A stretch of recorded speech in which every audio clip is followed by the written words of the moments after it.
بسم الله الرحمن الرحيم. الحمد لله رب العالمين، الرحمن الرحيم، مالك يوم الدين. إياك نعبد وإياك نستعين.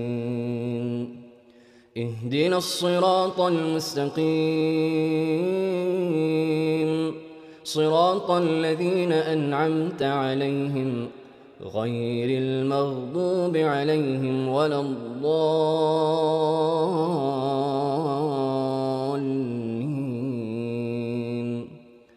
آمين. بسم الله الرحمن الرحيم. ألف لام ميم. ذلك الكتاب لا ريب فيه هدى للمتقين الذين يؤمنون بالغيب ويقيمون الصلاة ومما رزقناهم ينفقون والذين يؤمنون بما أنزل إليك وما أنزل من قبلك وبالآخرة هم يوقنون. أولئك على هدى من ربهم وأولئك هم المفلحون. إن الذين كفروا سواء عليهم أأنذرتهم أم لم تنذرهم لا يؤمنون. ختم الله على قلوبهم وعلى سمعهم وعلى أبصارهم غشاوة ولهم عذاب عظيم. ومن الناس من يقول آمنا بالله وباليوم الآخر وما هم بمؤمنين. يخادعون الله والذين آمنوا وما يخدعون إلا أنفسهم وما يشعرون. في قلوبهم مرض فزادهم الله مرضا ولهم عذاب أليم بما كانوا يكذبون. وإذا قيل لهم لا تفسدوا في الأرض قالوا إنما نحن مصلحون. ألا إنهم هم المفسدون ولكن لا يشعرون. وإذا قيل لهم آمنوا كما آمن الناس قالوا أنؤمن كما آمن السفهاء. ألا إنهم هم السفهاء ولكن لا يعلمون. وإذا لقوا الذين آمنوا قالوا آمنا وإذا خلوا إلى شياطينهم قالوا إنا معكم إنما نحن مستهزئون. الله يستهزئ بهم ويمدهم في طغيانهم يعمهون. أولئك الذين اشتروا الضلالة بالهدى فما ربحت تجارتهم وما كانوا مهتدين. مثلهم كمثل الذي استوقد نارا فلما أضاءت ما حوله ذهب الله بنورهم وتركهم في ظلمات لا يبصرون. صم بكم عمي فهم لا يرجعون. أو كصيب من السماء فيه ظلمات ورعد وبرق يجعلون أصابعهم في آذانهم من الصواعق حذر الموت والله محيط بالكافرين. يكاد البرق يخطف أبصارهم كلما أضاء لهم مشوا فيه وإذا أظلم عليهم قاموا ولو شاء الله لذهب بسمعهم وأبصارهم إن الله على كل شيء قدير. يا أيها الناس اعبدوا ربكم الذي خلقكم والذين من قبلكم لعلكم تتقون الذي جعل لكم الأرض فراشا والسماء بناء وأنزل من السماء ماء فأخرج به من الثمرات رزقا لكم فلا تجعلوا لله أندادا وأنتم تعلمون. وإن كنتم في ريب مما نزلنا على عبدنا فأتوا بسورة من مثله وادعوا شهداءكم من دون الله إن كنتم صادقين فإن لم تفعلوا ولن تفعلوا فاتقوا النار التي وقودها الناس والحجارة أعدت للكافرين. وبشر الذين آمنوا وعملوا الصالحات أن لهم جنات تجري من تحتها الأنهار كلما رزقوا منها من ثمرة رزقا قالوا هذا الذي رزقنا من قبل وأتوا به متشابها ولهم فيها أزواج مطهرة وهم فيها خالدون. إن الله لا يستحيي أن يضرب مثلا ما بعوضة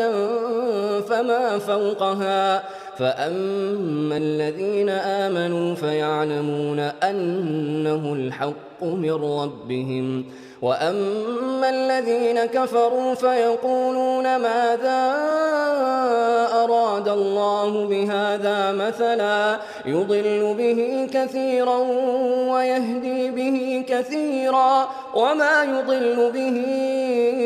إلا الفاسقين الذين ينقضون عهد الله من بعد ميثاقه ويقطعون ما أمر الله به أن يوصل ويفسدون في الأرض أولئك هم الخاسرون. كيف تكفرون بالله وكنتم أمواتا فأحياكم ثم يميتكم ثم يحييكم ثم إليه ترجعون. هو الذي خلق لكم ما في الأرض جميعا ثم استوى إلى السماء فسواهن 7 سماوات وهو بكل شيء عليم.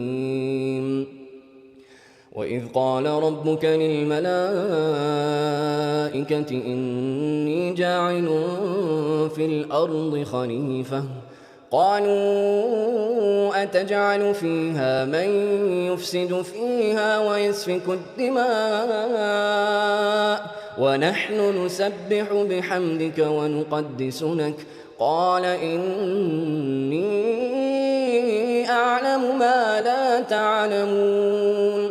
وعلم آدم الأسماء كلها ثم عرضهم على الملائكة فقال أنبئوني بأسماء هؤلاء إن كنتم صادقين. قالوا سبحانك لا علم لنا إلا ما علمتنا إنك أنت العليم الحكيم قال يا آدم أنبئهم بأسمائهم فلما أنبأهم بأسمائهم قال ألم أقل لكم إني أعلم غيب السماوات والأرض وأعلم ما تبدون وما كنتم تكتمون وإذ قلنا للملائكة اسجدوا لآدم فسجدوا إلا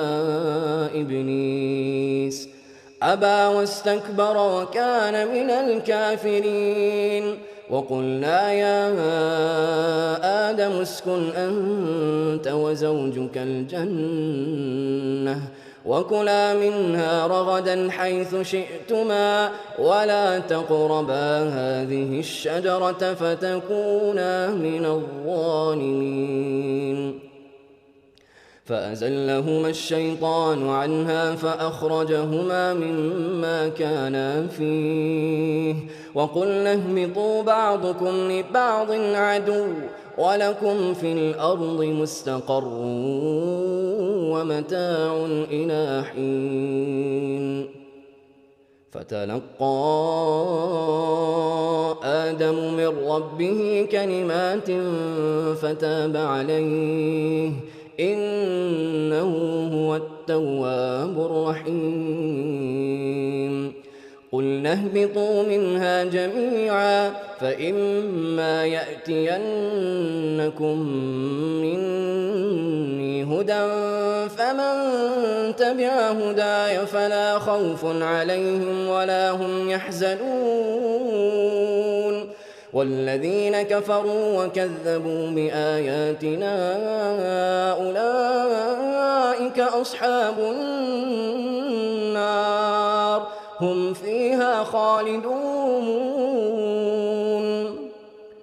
يا بني إسرائيل اذكروا نعمتي التي أنعمت عليكم وأوفوا بعهدي أوف بعهدكم وإياي فارهبون وآمنوا بما أنزلت مصدقا لما معكم ولا تكونوا أول كافر به ولا تشتروا بآياتي ثمنا قليلا وإياي فاتقون ولا تلبسوا الحق بالباطل وتكتموا الحق وأنتم تعلمون وأقيموا الصلاة وآتوا الزكاة واركعوا مع الراكعين أتأمرون الناس بالبر وتنسون أنفسكم وأنتم تتلون الكتاب أفلا تعقلون واستعينوا بالصبر والصلاة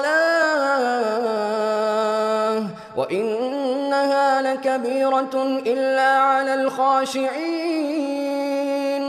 الذين يظنون أنهم ملاقو ربهم وأنهم إليه راجعون يا بني إسرائيل اذكروا نعمتي التي أنعمت عليكم وأني فضلتكم على العالمين واتقوا يوما لا تجزي نفس عن نفس شيئا ولا يقبل منها شفاعة ولا يؤخذ منها عدل ولا هم ينصرون وإذ نجيناكم من آل فرعون يسومونكم سوء العذاب يذبحون أبناءكم ويستحيون نساءكم وفي ذلكم بلاء من ربكم عظيم. وإذ فرقنا بكم البحر فأنجيناكم وأغرقنا آل فرعون وأنتم تنظرون. وإذ واعدنا موسى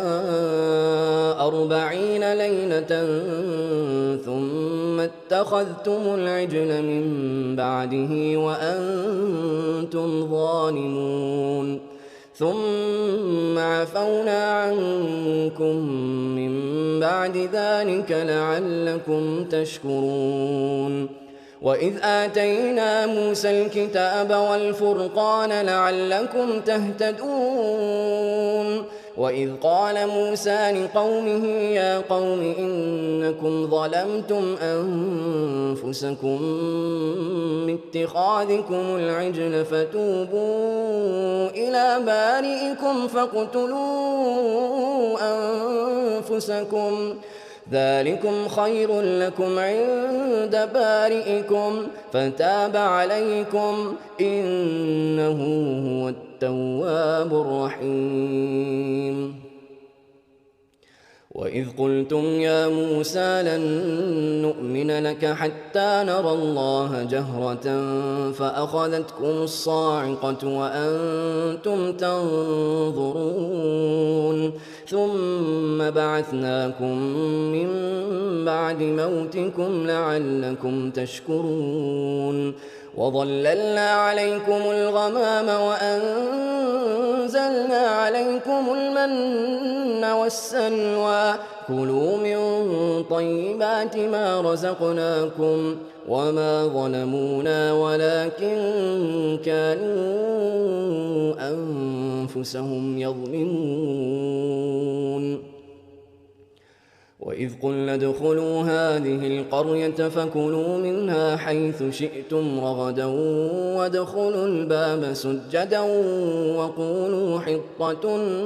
نغفر لكم خطاياكم وسنزيد المحسنين. فبدل الذين ظلموا قولا غير الذي قيل لهم فأنزلنا على الذين ظلموا رجزا من السماء بما كانوا يفسقون. وإذ استسقى موسى لقومه فقلنا اضرب بعصاك الحجر فانفجرت منه 12 عينا قد علم كل أناس مشربهم كلوا واشربوا من رزق الله ولا تعثوا في الأرض مفسدين. وإذ قلتم يا موسى لن نصبر على طعام واحد فادع لنا ربك يخرج لنا مما تنبت الأرض من بقلها وقثائها وفومها وعدسها وبصلها قال أتستبدلون الذي هو أدنى بالذي هو خير اهبطوا مصرا فإن لكم ما سألتم وضربت عليهم الذلة والمسكنة وباءوا بغضب من الله ذلك بأنهم كانوا يكفرون بآيات الله ويقتلون النبيين بغير الحق ذلك بما عصوا وكانوا يعتدون. إن الذين آمنوا والذين هادوا والنصارى والصابئين من آمن بالله واليوم الآخر وعمل صالحا فلهم أجرهم عند ربهم ولا خوف عليهم ولا هم يحزنون. وإذ أخذنا ميثاقكم ورفعنا فوقكم الطور خذوا ما آتيناكم بقوة واذكروا ما فيه لعلكم تتقون ثم توليتم من بعد ذلك فلولا فضل الله عليكم ورحمته لكنتم من الخاسرين ولقد علمتم الذين اعتدوا منكم في السبت فقلنا لهم كونوا قردة خاسئين فجعلناها نكالا لما بين يديها وما خلفها وموعظة للمتقين وإذ قال موسى لقومه إن الله يأمركم أن تذبحوا بقرة قالوا أتتخذنا هزوا قال أعوذ بالله أن أكون من الجاهلين قالوا ادع لنا ربك يبين لنا ما هي قال إنه يقول إنها بقرة لا فارض ولا بكر عوان بين ذلك فافعلوا ما تؤمرون قالوا ادع لنا ربك يبين لنا ما لونها قال إنه يقول إنها بقرة صفراء فأقع لونها تسر الناظرين قالوا ادع لنا ربك يبين لنا ما هي إن البقرة شابه علينا وإنا إن شاء الله لمهتدون قال إنه يقول إنها بقرة لا ذلول تثير الأرض ولا تسقي الحرث مسلمة لا شية فيها قالوا الآن جئت بالحق فذبحوها وما كانوا يفعلون وإذ قتلتم نفسا فادارأتم فيها والله مخرج ما كنتم تكتمون فقلنا اضربوه ببعضها كذلك يحيي الله الموتى ويريكم آياته لعلكم تعقلون ثم قست قلوبكم من بعد ذلك فهي كالحجارة أو أشد قسوة وإن من الحجارة لما يتفجر منه الأنهار وإن منها لما يشقق فيخرج منه الماء وإن منها لما يهبط من خشية الله وما الله بغافل عما تعملون أفتطمعون أن يؤمنوا لكم وقد كان فريق منهم يسمعون كلام الله ثم يحرفونه من بعد ما عقلوه وهم يعلمون وإذا لقوا الذين آمنوا قالوا آمنا وإذا خلا بعضهم إلى بعض قالوا أتحدثونهم بما فتح الله عليكم ليحاجوكم به عند ربكم أفلا تعقلون أولا يعلمون أن الله يعلم ما يسرون وما يعلنون ومنهم أميون لا يعلمون الكتاب إلا أماني وإن هم إلا يظنون فويل للذين يكتبون الكتاب بأيديهم ثم يقولون هذا من عند الله ليشتروا به ثمنا قليلا فويل لهم مما كتبت أيديهم وويل لهم مما يكسبون. وقالوا لن تمسنا النار إلا أياما معدودة قل أتخذتم عند الله عهدا فلن يخلف الله عهده أم تقولون على الله ما لا تعلمون. بلى من كسب سيئة وأحاطت به خطيئته فأولئك أصحاب النار هم فيها خالدون. والذين آمنوا وعملوا الصالحات أولئك أصحاب الجنة هم فيها خالدون. وإذ أخذنا ميثاق بني إسرائيل لا تعبدون إلا الله وبالوالدين إحسانا وذي القربى واليتامى والمساكين وقولوا للناس حسنا وأقيموا الصلاة وآتوا الزكاة ثم توليتم إلا قليلا منكم وأنتم معرضون. وإذ أخذنا ميثاقكم لا تسفكون دماءكم ولا تخرجون أنفسكم من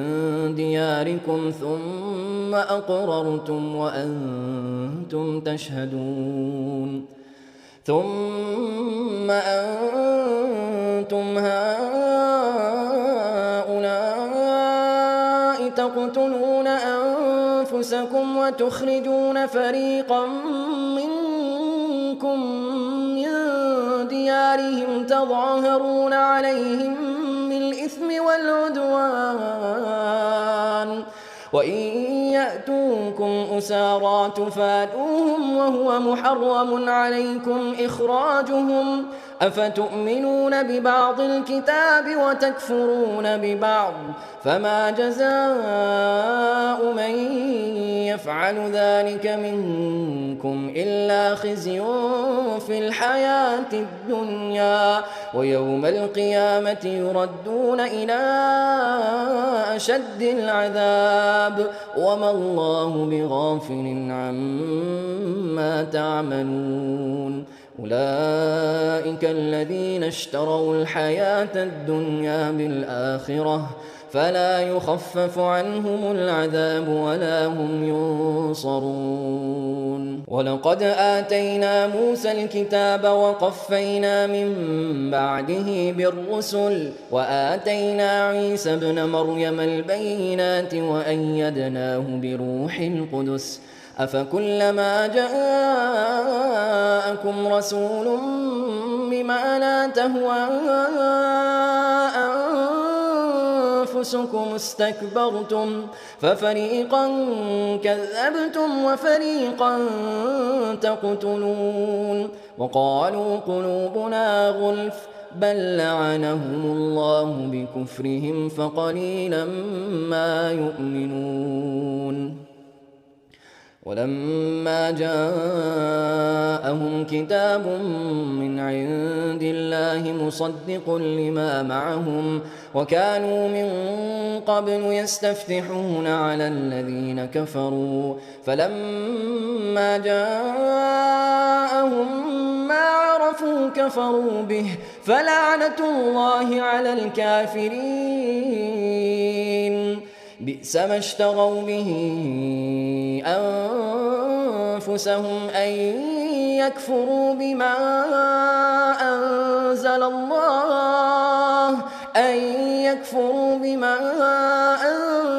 الله بغيا أن ينزل الله من فضله على من يشاء من عباده فباءوا بغضب على غضب وللكافرين عذاب مهين.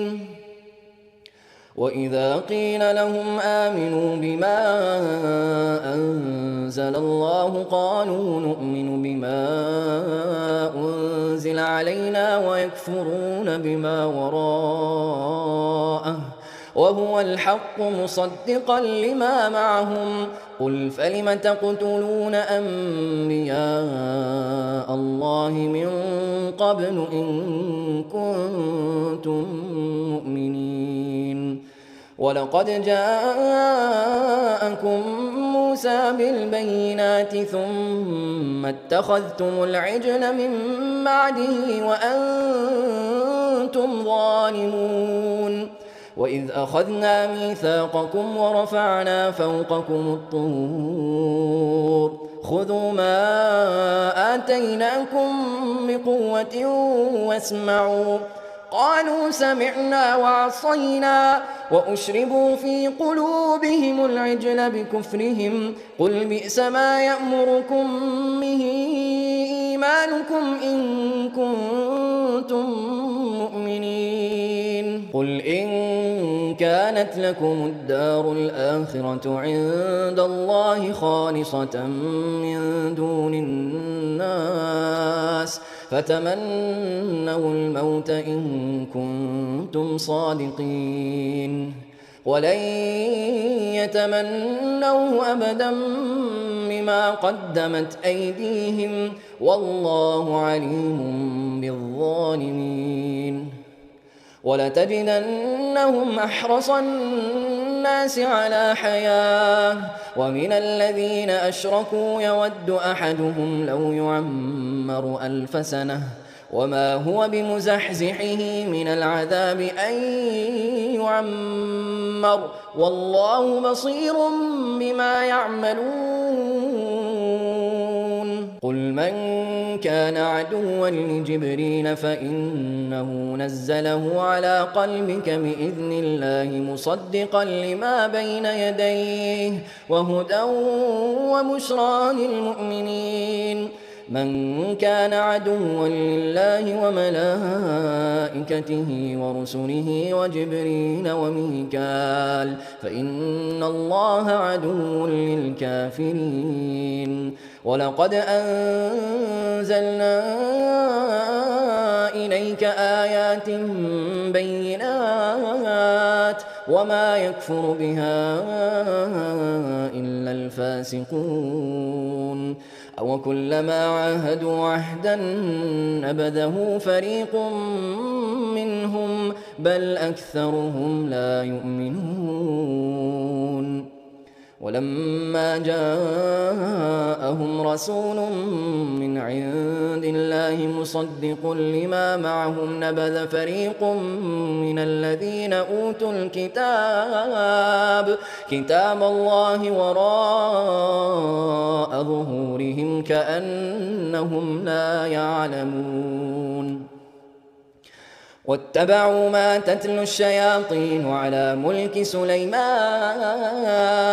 وما كفر سليمان ولكن الشياطين كفروا يعلمون الناس السحر وما أنزل على الملكين ببابل هاروت وماروت وما يعلمان من أحد حتى يقولا إنما نحن فتنة فلا تكفر فيتعلمون منهما ما يفرقون به بين المرء وزوجه وما هم بضارين به من أحد إلا بإذن الله ويتعلمون ما يضرهم ولا ينفعهم ولقد علموا لمن اشتراه ما له في الآخرة من خلاق ولبئس ما شروا به أنفسهم لو كانوا يعلمون ولو أنهم آمنوا واتقوا لمثوبة من عند الله خير لو كانوا يعلمون يا أيها الذين آمنوا لا تقولوا راعنا وقولوا انظرنا انظرنا واسمعوا وللكافرين عذاب أليم ما يود الذين كفروا من أهل الكتاب ولا المشركين أن ينزل عليكم من خير من ربكم والله يختص برحمته من يشاء والله ذو الفضل العظيم ما ننسخ من آية أو ننسها نأت بخير منها أو مثلها ألم تعلم أن الله على كل شيء قدير ألم تعلم أن الله له ملك السماوات والأرض وما لكم من دون الله من ولي ولا نصير أم تريدون أن تسألوا رسولكم كما سئل موسى من قبل ومن يتبدل الكفر بالإيمان فقد ضل سواء السبيل ود كثير من أهل الكتاب لو يردونكم من بعد إيمانكم كفارا حسدا من عند أنفسهم من بعد ما تبين لهم الحق فاعفوا واصفحوا حتى يأتي الله بأمره إن الله على كل شيء قدير وأقيموا الصلاة وآتوا الزكاة وما تقدموا لأنفسكم من خير تجدوه عند الله إن الله بما تعملون بصير وقالوا لن يدخل الجنة إلا من كان هودا أو نصارى تلك أمانيهم قل هاتوا برهانكم إن كنتم صادقين بلى من أسلم وجهه لله وهو محسن فله أجره عند ربه ولا خوف عليهم ولا هم يحزنون وقالت اليهود ليست النصارى على شيء وقالت النصارى ليست اليهود على شيء وهم يتلون الكتاب كذلك قال الذين لا يعلمون مثل قولهم فالله يحكم بينهم يوم القيامة فيما كانوا فيه يختلفون ومن أظلم ممن منع مساجد الله أن يذكر فيها اسمه وسعى في خرابها أولئك ما كان لهم أن يدخلوها إلا خائفين لهم في الدنيا خزي ولهم في الآخرة عذاب عظيم ولله المشرق والمغرب فأينما تولوا فثم وجه الله إن الله واسع عليم وقالوا اتخذ الله ولدا سبحانه بل له ما في السماوات والأرض كل له قانتون بديع السماوات والأرض وإذا قضى أمرا فإنما يقول له كن فيكون وقال الذين لا يعلمون لولا يكلمنا الله أو تأتينا آية كذلك قال الذين من قبلهم مثل قولهم تشابهت قلوبهم قد بينا الآيات لقوم يوقنون إنا أرسلناك بالحق بشيرا ونذيرا ولا تسأل عن أصحاب الجحيم ولن ترضى عنك اليهود ولا النصارى حتى تتبع ملتهم قل إن هدى الله هو الهدى ولئن اتبعت أهواءهم بعد الذي جاءك ما لك من الله من ولي ولا نصير. الذين آتيناهم الكتاب يتلونه حق تلاوته أولئك يؤمنون به ومن يكفر به فأولئك هم الخاسرون. يا بني إسرائيل اذكروا نعمتي التي أنعمت عليكم وأني فضلتكم على العالمين. واتقوا يوما لا تجزي نفس عن نفس شيئا ولا يقبل منها عدل ولا تنفعها شفاعة ولا هم ينصرون. وإذ ابتلى إبراهيم ربه بكلمات فأتمهن قال إني جاعلك للناس إماما قال ومن ذريتي قال لا ينال عهد الظالمين. وإذ جعلنا البيت مثابة للناس وأمنا واتخذوا من مقام إبراهيم مصلى وعهدنا إلى إبراهيم وإسماعيل أن طهرا بيتي للطائفين والعاكفين والركع السجود. وإذ قال إبراهيم رب اجعل هذا بلدا آمنا وارزق أهله من الثمرات من آمن منهم بالله واليوم الآخر قال ومن كفر فأمتعه قليلا ثم أضطره إلى عذاب النار وبئس المصير. وإذ يرفع إبراهيم القواعد من البيت وإسماعيل ربنا تقبل منا إنك أنت السميع العليم ربنا وجعلنا مسلمين لك ومن ذريتنا أمة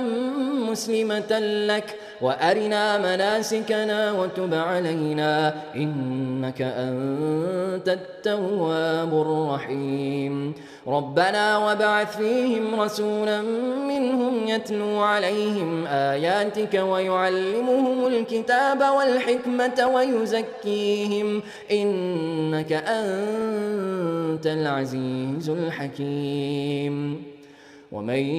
يرغب عن ملة إبراهيم إلا من سفه نفسه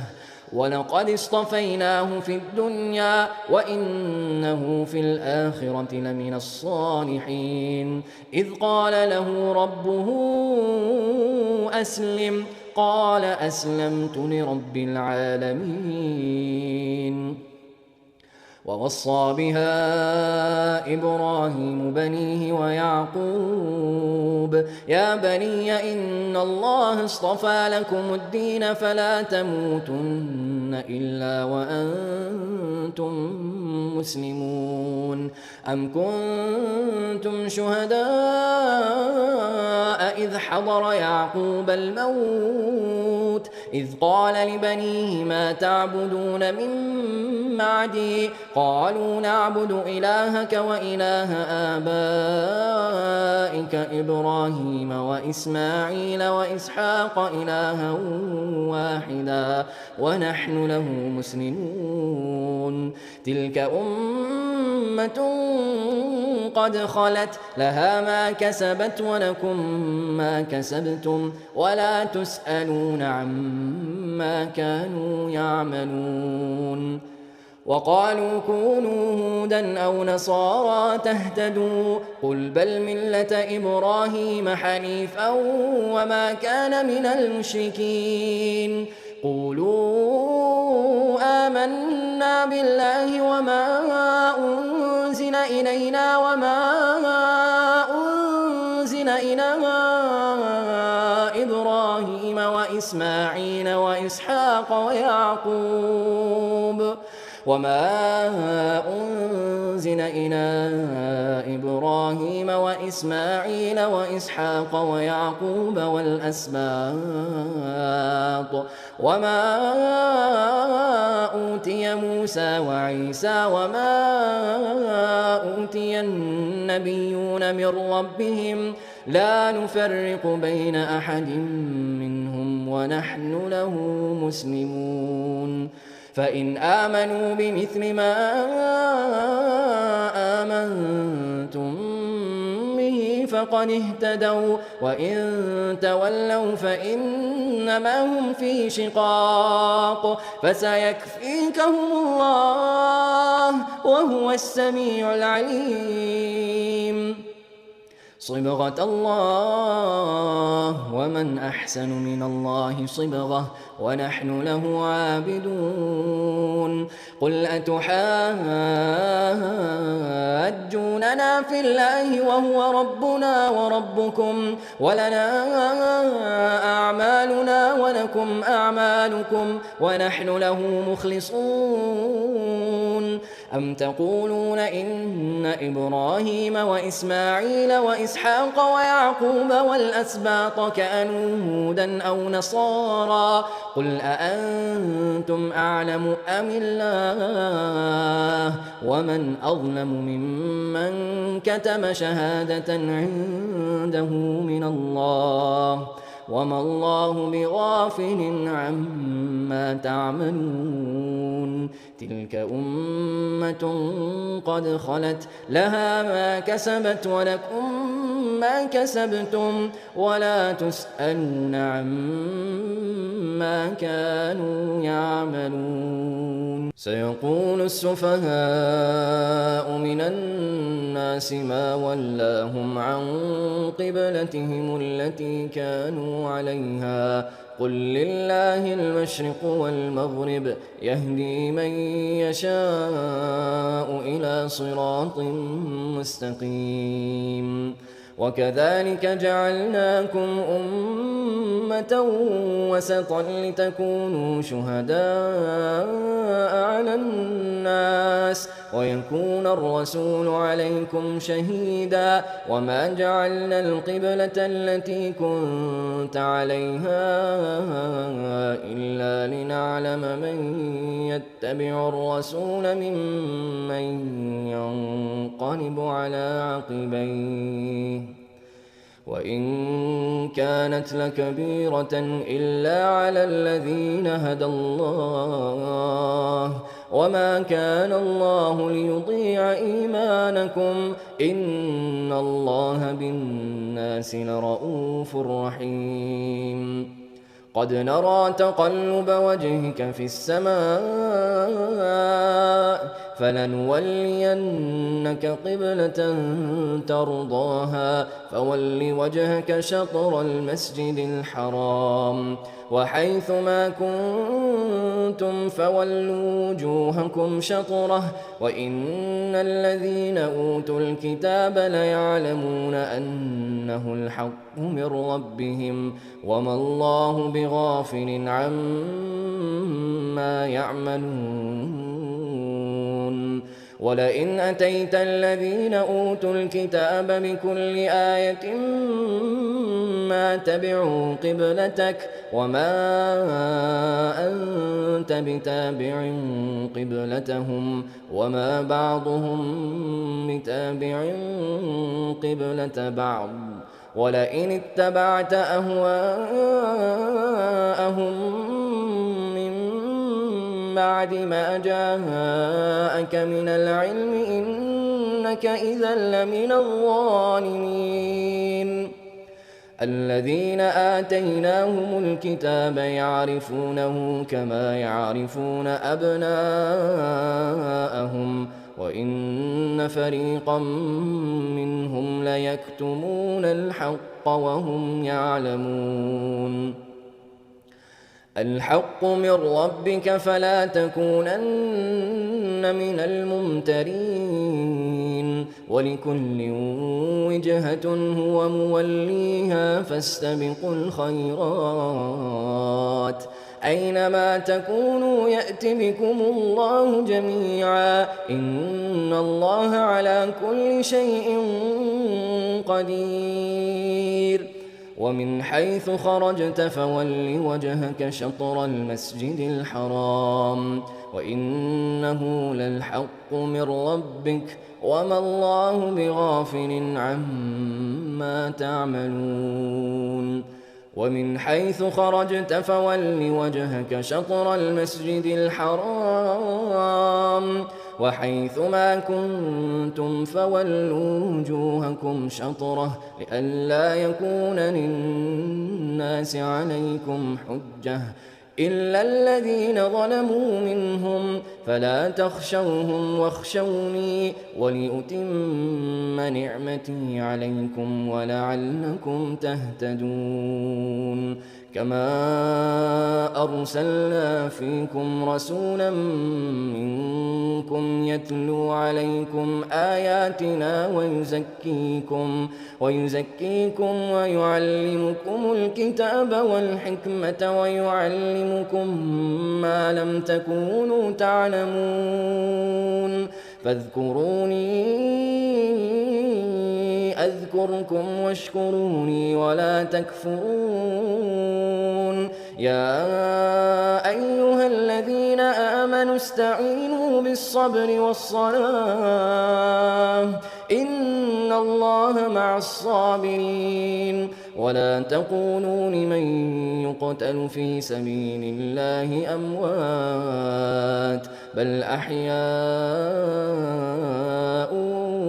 ولكن لا تشعرون ولنبلونكم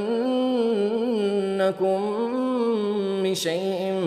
من الخوف والجوع ونقص من الأموال والأنفس والثمرات وبشر الصابرين الذين إذا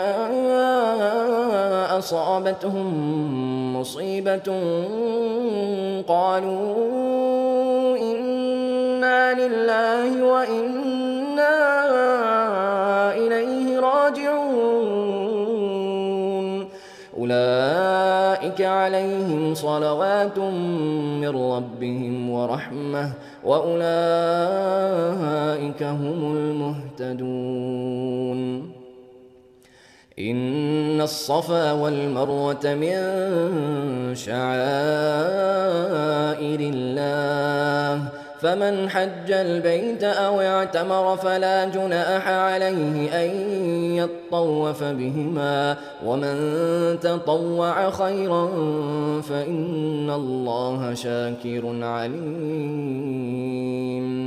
إن الذين يكتمون ما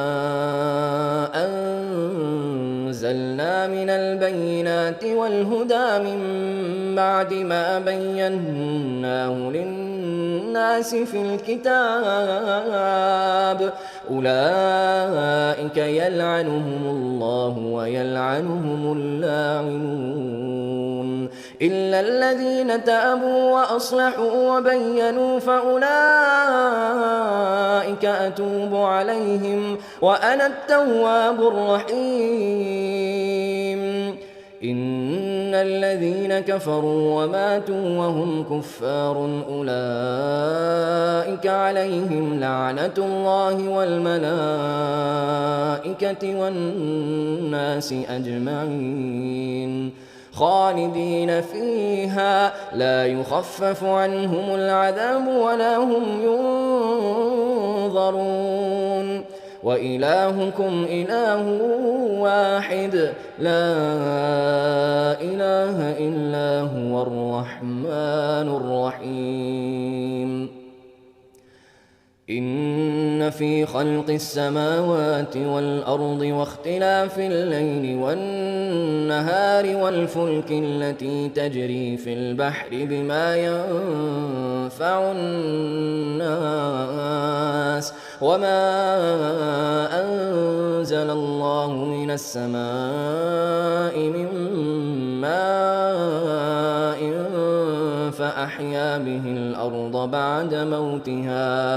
فأحيا به الأرض بعد موتها وبث فيها من كل دابة وتصريف الرياح والسحاب المسخر بين السماء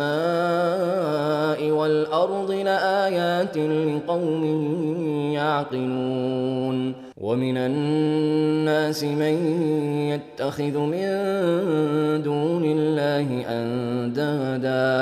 ومن الناس من يتخذ من دون الله أندادا يحبونهم كحب الله والذين آمنوا أشد حبا لله ولو يرى الذين ظلموا إذ يرون العذاب أن القوة لله جميعا وأن الله شديد العذاب إذ تبرأ الذين اتبعوا من الذين اتبعوا ورأوا العذاب وتقطعت بهم الأسباب وقال الذين اتبعوا لو أن لنا كرة فنتبرأ منهم كما تبرأوا منا كذلك يريهم الله أعمالهم حسرات عليهم وما هم بخارجين من النار يا أيها الناس كلوا مما في الأرض حلالا طيبا ولا تتبعوا خطوات الشيطان إنه لكم عدو مبين إنما يأمركم بالسوء والفحشاء وأن تقولوا على الله ما لا تعلمون وإذا قيل لهم اتبعوا ما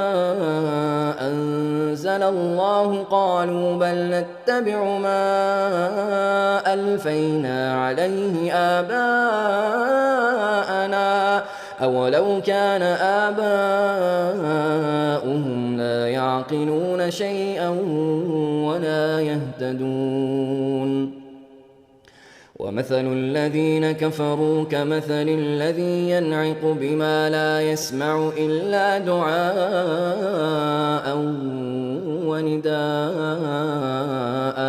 صم بكم عمي فهم لا يعقلون يا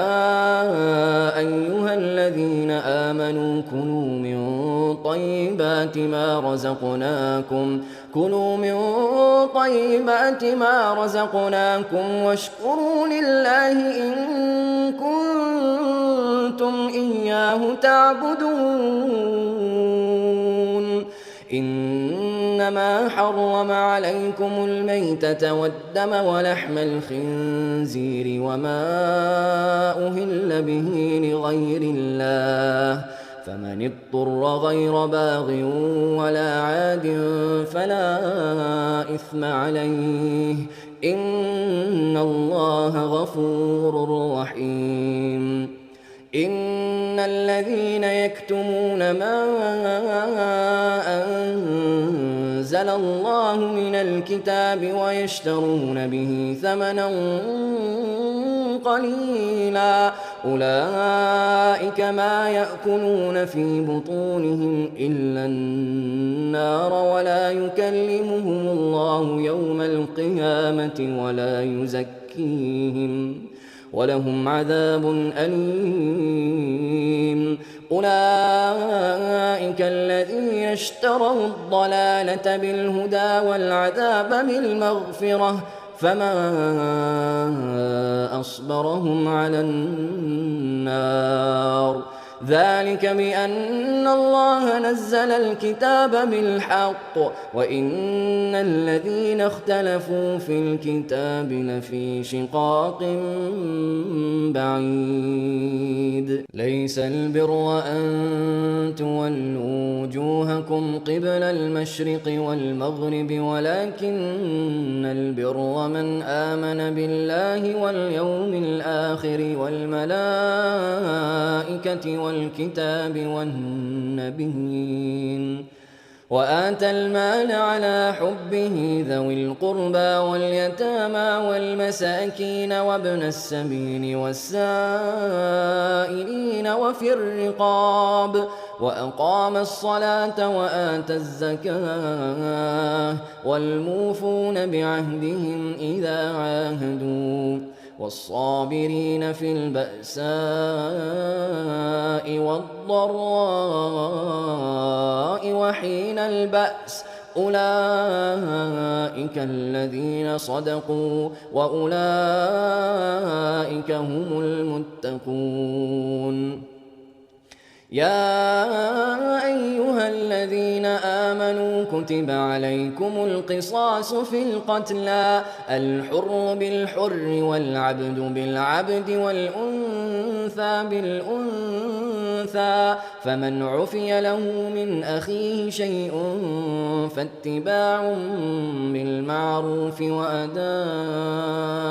إليه بإحسان ذلك تخفيف من ربكم ورحمة فمن اعتدى بعد ذلك فله عذاب أليم ولكم في القصاص حياة يا أولي الألباب لعلكم تتقون كتب عليكم إذا حضر أحدكم الموت إن ترك خيرا الوصية للوالدين والأقربين بالمعروف حقا على المتقين فمن بدله بعدما سمعه فإنما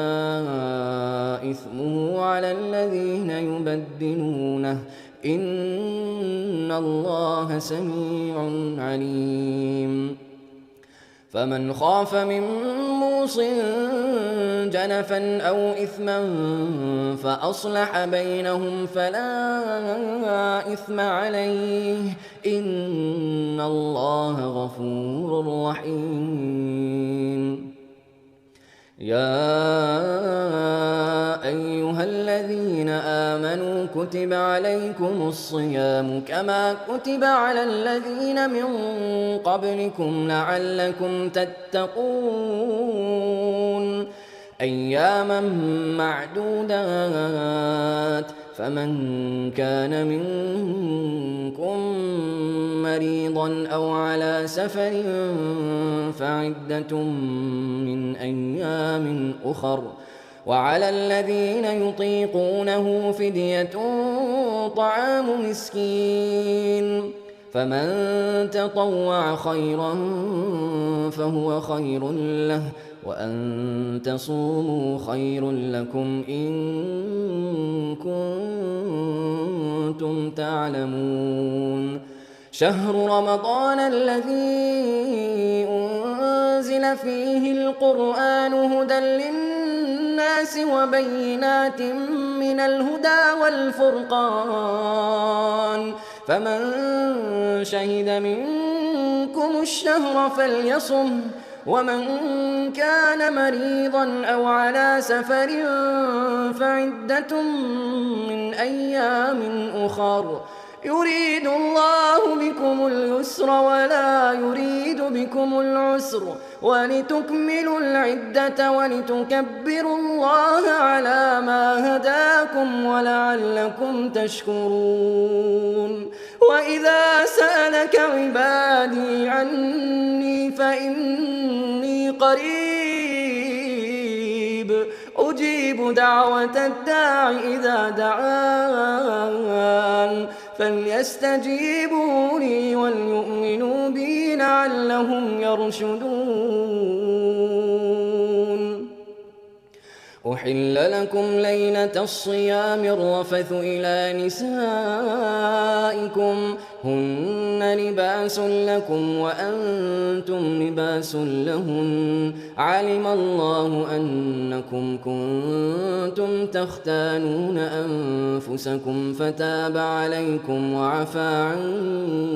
عنكم فالآن باشروهن وابتغوا ما كتب الله لكم وكلوا واشربوا حتى يتبين لكم الخيط الأبيض من الخيط الأسود من الفجر ثم أتموا الصيام إلى الليل ولا تباشروهن وأنتم عاكفون في المساجد تلك حدود الله فلا تقربوها كذلك يبين الله آياته للناس لعلهم يتقون ولا تأكلوا أموالكم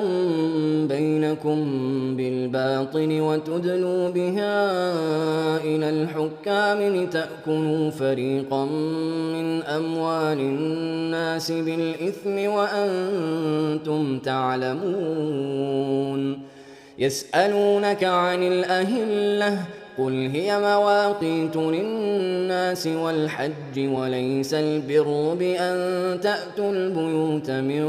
ظهورها ولكن البر من اتقى وأتوا البيوت من أبوابها واتقوا الله لعلكم تفلحون وقاتلوا في سبيل الله الذين يقاتلونكم ولا تعتدوا إن الله لا يحب المعتدين وقتلوهم حيث ثقفتموهم وأخرجوهم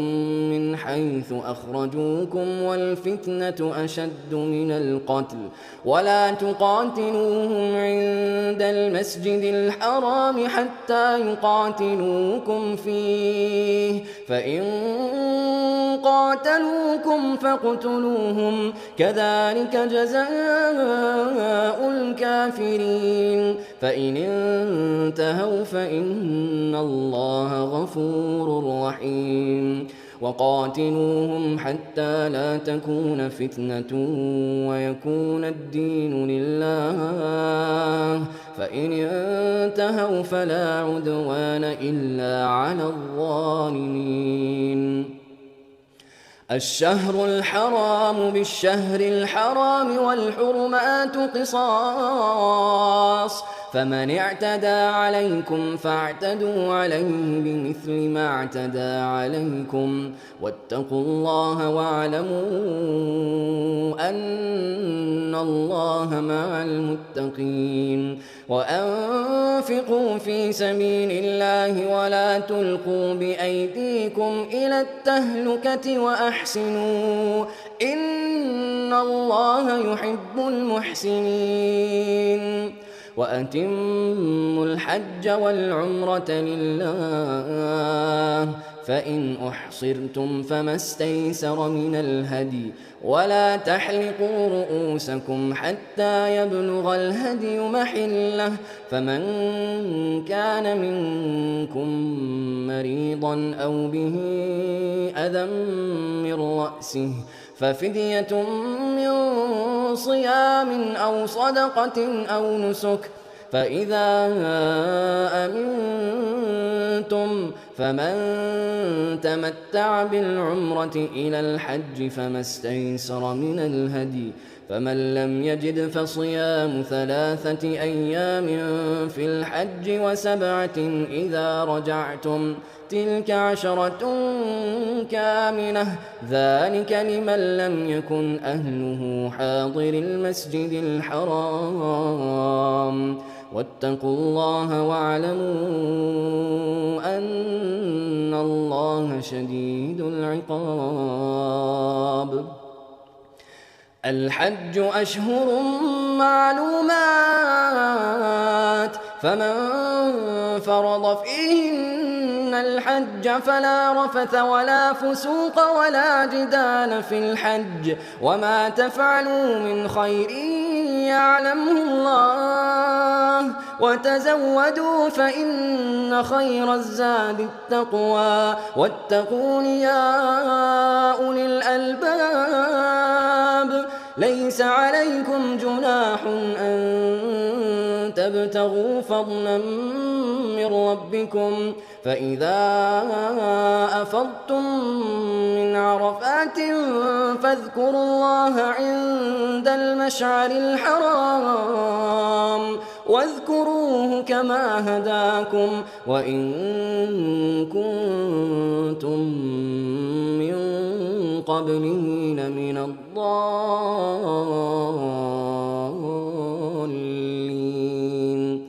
ثم أفيضوا من حيث أفاض الناس واستغفروا الله إن الله غفور رحيم فإذا قضيتم مناسككم فاذكروا الله كذكركم آباءكم أو أشد ذكرا فمن الناس من يقول ربنا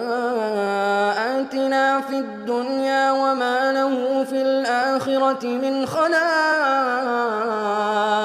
ومنهم من يقول ربنا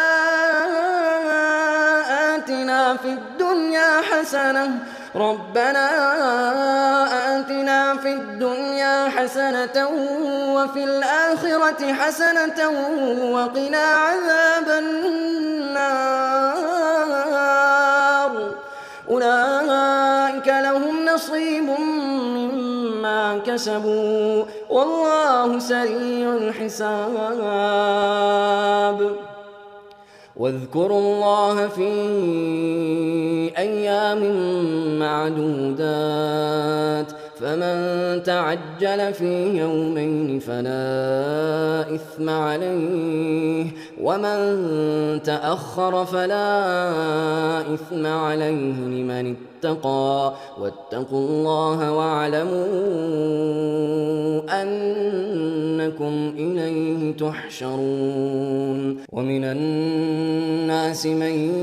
يعجبك قوله في الحياة الدنيا ويشهد الله على ما في قلبه وهو ألد الخصام وإذا تولى سعى في الأرض ليفسد فيها ويهلك الحرث والنسل والله لا يحب الفساد وإذا قيل له اتق الله أخذته العزة بالإثم فحسبه جهنم ولبئس المهاد ومن الناس من يشري نفسه ابتغاء مرضات الله والله رؤوف بالعباد يا أيها الذين آمنوا ادخلوا في السلم كافة ولا تتبعوا خطوات الشيطان إنه لكم عدو مبين فإن زللتم من بعد ما جاءتكم البينات فاعلموا أن الله عزيز حكيم هل ينظرون إلا أن يأتيهم الله في ظلل من الغمام والملائكة وقضي الأمر وإلى الله ترجع الأمور سل بني إسرائيل كم آتيناهم من آية بينة ومن يبدل نعمة الله من بعد ما جاءته فإن الله شديد العقاب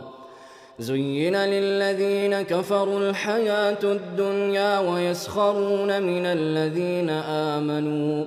والذين اتقوا فوقهم يوم القيامة والله يرزق من يشاء بغير حساب. كان الناس أمة واحدة فبعث الله النبيين مبشرين ومنذرين وأنزل معهم الكتاب بالحق ليحكم بين الناس فيما اختلفوا فيه وما اختلف فيه إلا الذين أوتوه من بعد ما جاءتهم البينات بغيا بينهم فهدى الله الذين آمنوا لما اختلفوا فيه من الحق بإذنه والله يهدي من يشاء إلى صراط مستقيم. أم حسبتم أن تدخلوا الجنة ولما يأتكم مثل الذين خلوا من قبلكم مستهم البأساء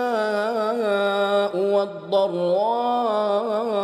وزلزلوا حتى يقول الرسول والذين آمنوا معه متى نصر الله ألا إن نصر الله قريب ألا إن نصر الله قريب. يسألونك ماذا ينفقون قل ما أنفقتم من خير فللوالدين والأقربين واليتامى والمساكين وابن السبيل وما تفعلوا من خير فإن الله به عليم. كتب عليكم القتال وهو كره لكم وعسى أن تكرهوا شيئا وهو خير لكم وعسى أن تحبوا شيئا وهو شر لكم والله يعلم وأنتم لا تعلمون. يسألونك عن الشهر الحرام قتال فيه قل قتال فيه كبير وصد عن سبيل الله وكفر به والمسجد الحرام وإخراج أهله منه أكبر عند الله والفتنة أكبر من القتل ولا يزالون يقاتلونكم حتى يردوكم عن دينكم إن استطاعوا ومن يرتدد منكم عن دينه فيمت وهو كافر فأولئك حبطت أعمالهم في الدنيا والآخرة وأولئك أصحاب النار هم فيها خالدون. إن الذين آمنوا والذين هاجروا وجاهدوا في سبيل الله أولئك يرجون رحمة الله والله غفور رحيم. يسألونك عن الخمر والميسر قل فيهما إثم كبير ومنافع للناس وإثمهما أكبر من نفعهما ويسألونك ماذا ينفقون قل العفو كذلك يبين الله لكم الآيات لعلكم تتفكرون في الدنيا والآخرة. ويسألونك عن اليتامى قل إصلاح لهم خير وإن تخالطوهم فإخوانكم والله يعلم المفسد من المصلح ولو شاء الله لأعنتكم إن الله عزيز حكيم. ولا تنكحوا المشركات حتى يؤمن ولأمة مؤمنة خير من مشركة ولو أعجبتكم ولا تنكحوا المشركين حتى يؤمنوا ولعبد مؤمن خير من مشرك ولو أعجبكم أولئك يدعون إلى النار والله يدعو إلى الجنة والمغفرة بإذنه ويبين آياته للناس لعلهم يتذكرون ويسألونك عن المحيض قل هو أذى فاعتزلوا النساء في المحيض ولا تقربوهن حتى يطهرن فإذا تطهرن فأتوهن من حيث أمركم الله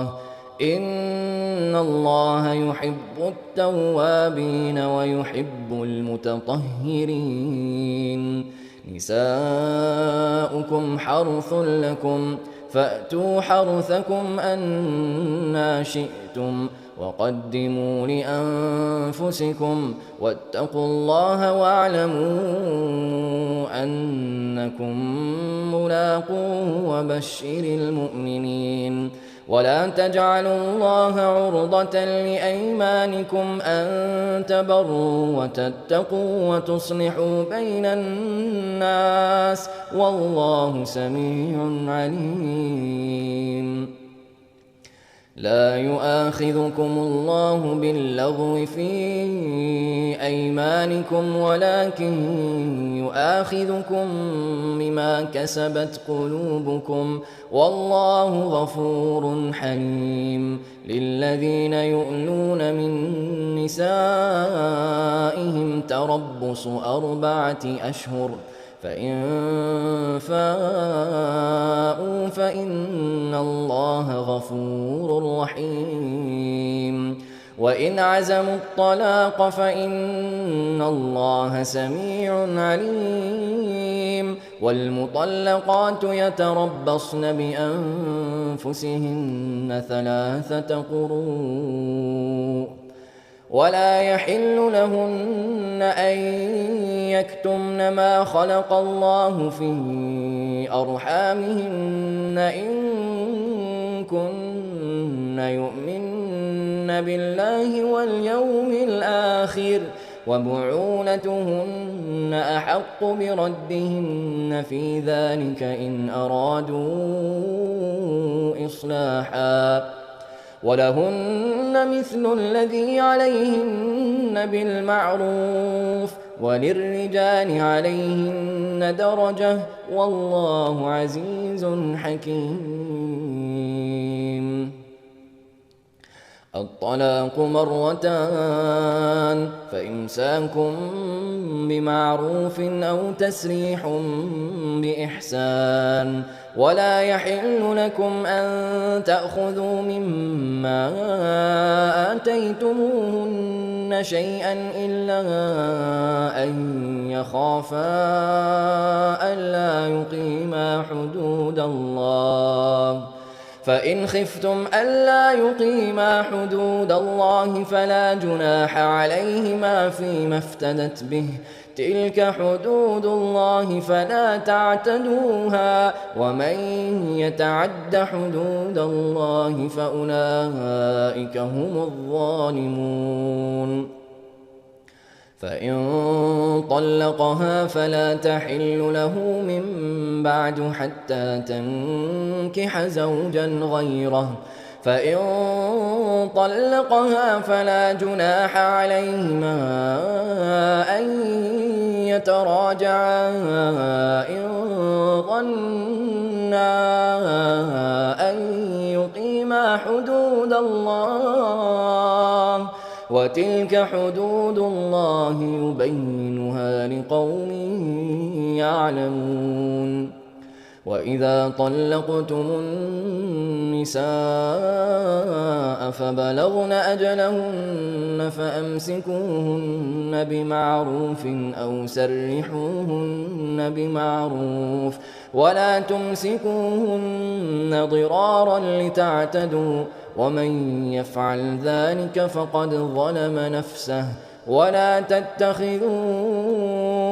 آيات الله هزوا واذكروا نعمة الله عليكم وما أنزل عليكم من الكتاب والحكمة يعظكم به واتقوا الله واعلموا أن الله بكل شيء عليم. وإذا طلقتم النساء فبلغن أجلهن فلا تعضلوهن أن ينكحن أزواجهن إذا تراضوا بينهم بالمعروف ذلك يوعظ به من كان منكم يؤمن بالله واليوم الآخر ذلكم أزكى لكم وأطهر والله يعلم وأنتم لا تعلمون. والوالدات يرضعن أولادهن حولين كاملين لمن أراد أن يتم الرضاعة وعلى المولود له رزقهن وكسوتهن بالمعروف لا تكلف نفس إلا وسعها لا تضار والدة بولدها ولا مولود له بولده وعلى الوارث مثل ذلك فإن أرادا فصالا عن تراض منهما وتشاور فلا جناح عليهما. وإن أردتم أن تسترضعوا أولادكم فلا جناح عليكم إذا سلمتم ما آتيتم بالمعروف واتقوا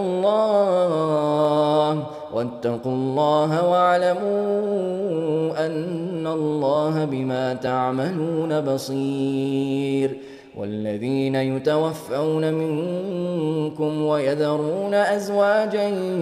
يتربصن بأنفسهن 4 أشهر وعشرا فإذا بلغن أجلهن فلا جناح عليكم فيما فعلن في أنفسهن بالمعروف والله بما تعملون خبير. ولا جناح عليكم فيما عرضتم به من خطبة النساء أو أكننتم في أنفسكم علم الله أنكم ستذكرونهن ولكن لا تواعدوهن سرا إلا أن تقولوا قولا معروفا ولا تعزموا عقدة النكاح حتى يبلغ الكتاب أجله واعلموا أن الله يعلم ما في أنفسكم فاحذروه واعلموا أن الله غفور حليم. لا جناح عليكم إن طلقتم النساء ما لم تمسوهن أو تفرضوا لهن فريضة ومتعوهن على الموسع قدره وعلى المقتر قدره متاعا بالمعروف حقا على المحسنين. وإن طلقتموهن من قبل أن تمسوهن وقد فرضتم لهن فريضة فنصف ما فرضتم إلا أن يعفون أو يعفو الذي بيده عقدة النكاح وأن تعفوا أقرب للتقوى ولا تنسوا الفضل بينكم إن الله بما تعملون بصير حافظوا على الصلوات والصلاة الوسطى وقوموا لله قانتين فإن خفتم فرجالا أو ركبانا فإذا أمنتم فاذكروا الله كما علمكم ما لم تكونوا تعلمون والذين يتوفون منكم ويذرون أزواجا وصية لأزواجهم متاعا إلى الحول غير إخراج فإن خرجن فلا جناح عليكم فيما فعلن في أنفسهن من معروف والله عزيز حكيم وللمطلقات متاع بالمعروف حقا على المتقين كذلك يبين الله لكم آياته لعلكم تعقلون ألم تر إلى الذين خرجوا من ديارهم وهم ألوف حذر الموت فقال لهم الله موتوا ثم أحياهم إن الله لذو فضل على الناس ولكن أكثر الناس لا يشكرون وقاتلوا في سبيل الله واعلموا أن الله سميع عليم من ذا الذي يقرض الله قرضا حسنا فيضاعفه له أضعافا كثيرة والله يقبض ويبسط وإليه ترجعون ألم تر إلى الملأ من بني إسرائيل من بعد موسى إذ قالوا لنبي له مبعث لنا ملكا نقاتل في سبيل الله قال هل عسيتم إن كتب عليكم القتال ألا تقاتلوا قالوا وما لنا ألا نقاتل في سبيل الله وقد أخرجنا من ديارنا وأبنائنا فلما كتب عليهم القتال تولوا إلا قليلا منهم والله عليم بالظالمين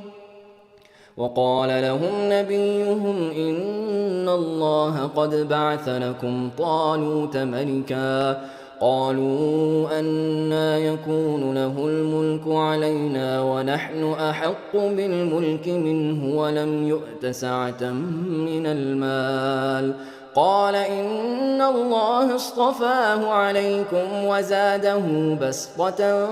في العلم والجسم والله يؤتي ملكه من يشاء والله واسع عليم وقال لهم نبيهم إن آية ملكه أن يأتيكم التابوت فيه سكينة من ربكم وبقية مما ترك آل موسى وآل هارون تحمله الملائكة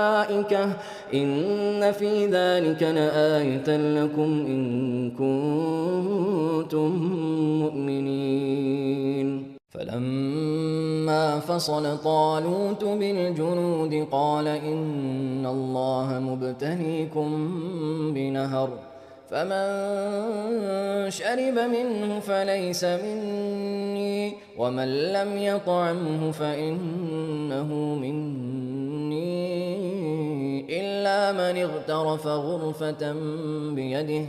فشربوا منه إلا قليلا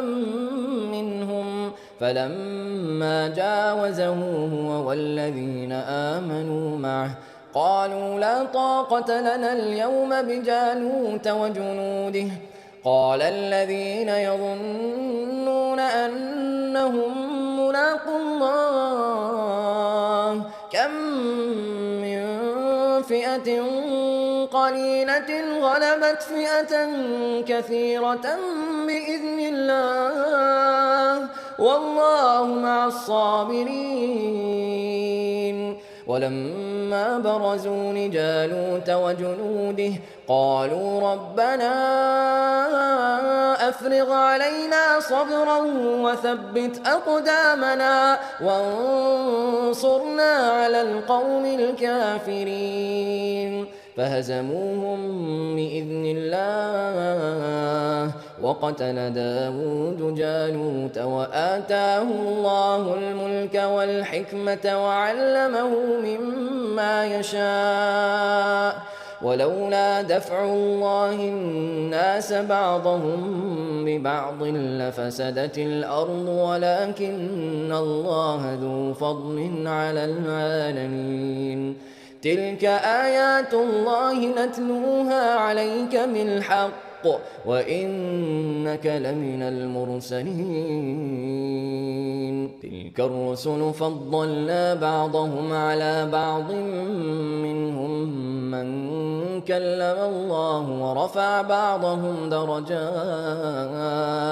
وآتينا عيسى ابن مريم البينات وأيدناه بروح القدس ولو شاء الله ما اقتتل الذين من بعدهم من بعد ما جاءتهم البينات ولكن اختلفوا فمنهم من آمن ومنهم من كفر ولو شاء الله ما اقتتلوا ولكن الله يفعل ما يريد. يا أيها الذين آمنوا أنفقوا مما رزقناكم من قبل أن يأتي يوم لا بيع فيه ولا خلة ولا شفاعة والكافرون هم الظالمون. الله لا إله إلا هو الحي القيوم لا تأخذه سنة ولا نوم له ما في السماوات وما في الأرض من ذا الذي يشفع عنده إلا بإذنه يعلم ما بين أيديهم وما خلفهم ولا يحيطون بشيء من علمه إلا بما شاء وسع كرسيه السماوات والأرض ولا يؤوده حفظهما وهو العلي العظيم. لا إكراه في الدين قد تبين الرشد من الغي فمن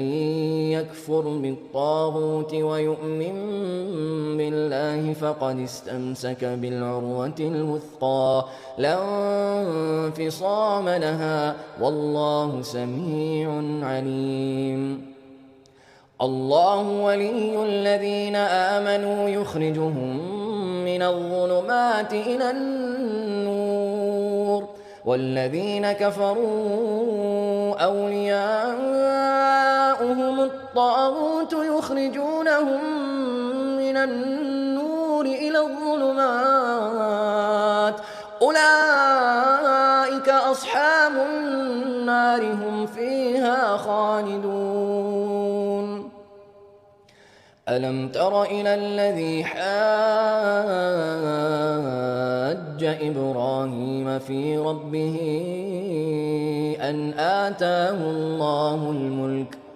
إذ قال إبراهيم ربي الذي يحيي ويميت قال أنا أحيي وأميت قال إبراهيم فإن الله يأتي بالشمس من المشرق فأت بها من المغرب فبهت الذي كفر والله لا يهدي القوم الظالمين أو كالذي مر على قرية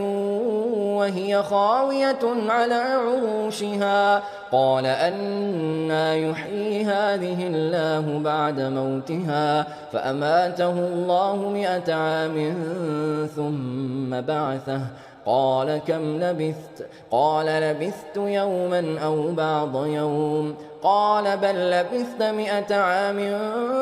فانظر إلى طعامك وشرابك لم يتسنه وانظر إلى حمارك ولنجعلك آية للناس وانظر إلى العظام كيف ننشزها ثم نكسوها لحما فلما تبين له قال أعلم أن الله على كل شيء قدير وإذ قال إبراهيم رب أرني كيف تحيي الموتى قال أولم تؤمن قال بلى ولكن ليطمئن قلبي قال فخذ 4 من الطير فصرهن إليك ثم اجعل على كل جبل منهن جزءا ثم ادعهن يأتينك سعيا واعلم أن الله عزيز حكيم مثل الذين ينفقون أموالهم في سبيل الله كمثل حبة أنبتت 7 سنابل في كل سنبلة 100 حبة والله يضاعف لمن يشاء والله واسع عليم الذين ينفقون أموالهم في سبيل الله ثم لا يتبعون ما أنفقوا منا ولا أذى لهم أجرهم عند ربهم ولا خوف عليهم ولا هم يحزنون قول معروف ومغفرة خير من صدقة يتبعها أذى والله غني حليم يا أيها الذين آمنوا لا تبطلوا صدقاتكم بالمن والأذى كالذي ينفق ماله رئاء الناس ولا يؤمن بالله واليوم الآخر فمثله كمثل صفوان عليه تراب فأصابه وابل فتركه صلدا لا يقدرون على شيء مما كسبوا والله لا يهدي القوم الكافرين ومثل الذين ينفقون أموالهم ابتغاء مرضات الله وتثبيتا من أنفسهم كمثل جنة بربوة أصابها وابل فآتت أكلها ضعفين فإن لم يصبها وابل فطل والله بما تعملون بصير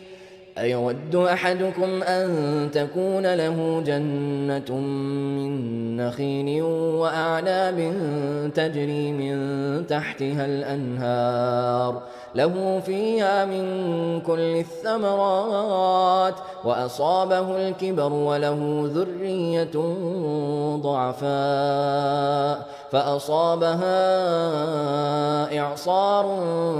فيه نار فاحترقت كذلك يبين الله لكم الآيات لعلكم تتفكرون يا أيها الذين آمنوا أنفقوا من طيبات ما كسبتم ومما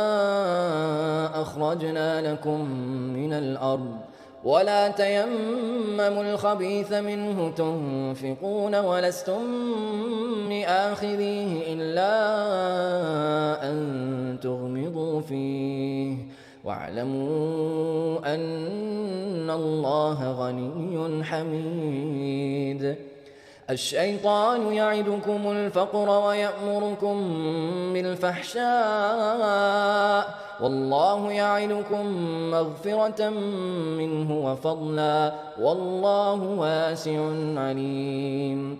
يؤتي الحكمة من يشاء ومن يؤت الحكمة فقد أوتي خيرا كثيرا وما يذكر إلا أولو الألباب. وما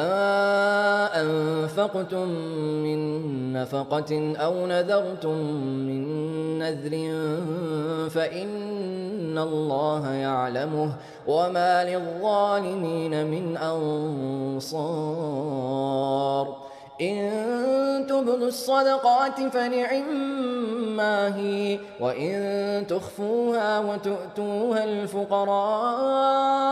فهو خير لكم ويكفر عنكم من سيئاتكم والله بما تعملون خبير. ليس عليك هداهم ولكن الله يهدي من يشاء وما تنفقوا من خير فلأنفسكم وما تنفقون إلا ابتغاء وجه الله وما تنفقوا من خير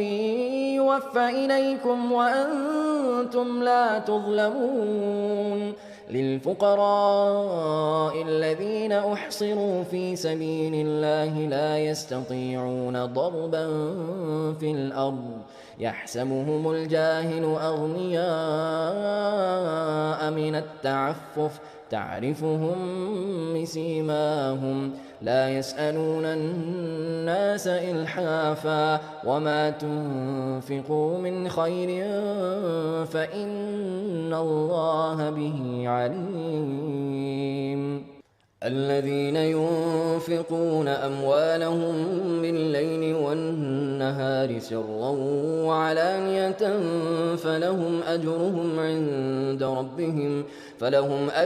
عند ربهم ولا خوف عليهم ولا هم يحزنون. الذين يأكلون الربا لا يقومون إلا كما يقوم الذي يتخبطه الشيطان من المس ذلك بأنهم قالوا إنما البيع مثل الربا وأحل الله البيع وحرم الربا فمن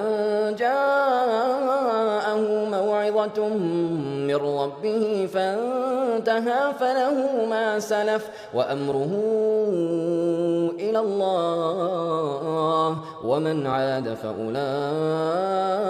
أصحاب النار هم فيها خالدون. يمحق الله الربا ويربي الصدقات والله لا يحب كل كفار أثيم. إن الذين آمنوا وعملوا الصالحات وأقاموا الصلاة وآتوا الزكاة لهم أجرهم عند ربهم ولا خوف عليهم ولا هم يحزنون. يا أيها الذين آمنوا اتقوا الله وذروا ما بقي من الربا إن كنتم مؤمنين فإن لم تفعلوا فأذنوا بحرب من الله ورسوله وإن تبتم فلكم رؤوس أموالكم لا تظلمون ولا تظلمون. وإن كان ذو عسرة فنظرة إلى ميسرة وأن تصدقوا خير لكم إن كنتم تعلمون. واتقوا يوما ترجعون فيه إلى الله ثم توفى كل نفس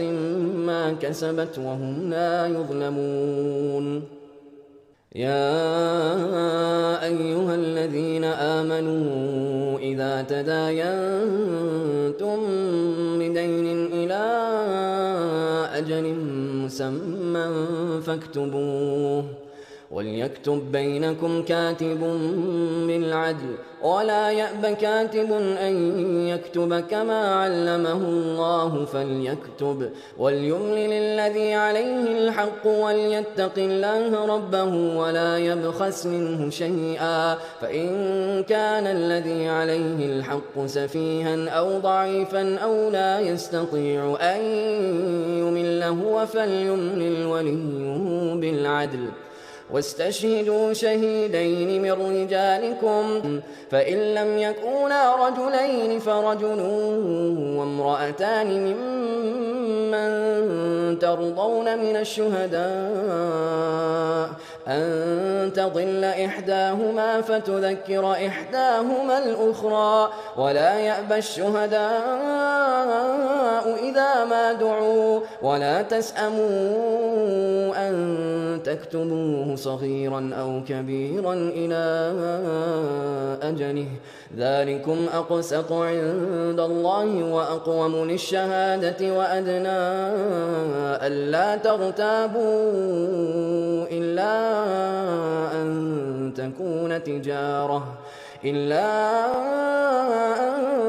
تكون تجارة حاضرة